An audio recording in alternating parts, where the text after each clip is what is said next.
அவர் எந்த புத்தகத்தையும் படித்தால் எனக்கு என்ன வந்துச்சு? தண்ணீர் பிடித்தான். வழக்கம் போலவே எல்லா தண்ணீரும் தரையில் சிந்தின. தாத்தா, இந்தாங்க உங்க கூடை.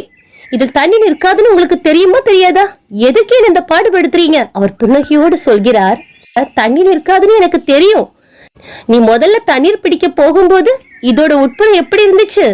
இளைஞன் சொன்னார், ரொம்ப அழுக்கு பிடிச்சு கருப்பா இருந்துச்சு. இப்ப பாரு, தண்ணீர் பட்டுப்பட்ட கூடையின் உட்புறம் சுத்தமா இருக்குதானே?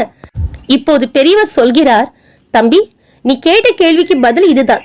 எத்தனை முறை தண்ணீர் பிடிச்சாலும் மூங்கில் கூடை நிரம்பவே இல்லை இல்லையா?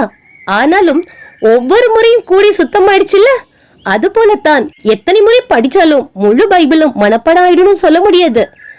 ஆனா படிக்கிற ஒவ்வொரு முறையும் உள்ளத்திற்குள்ளே இருக்கும் அழுக்கும் கரையும் சுத்தமாயிட்டே இருக்கும். அதான் உண்மை. இளைஞனுக்குள்ளே என்னென்னவோ செய்தது.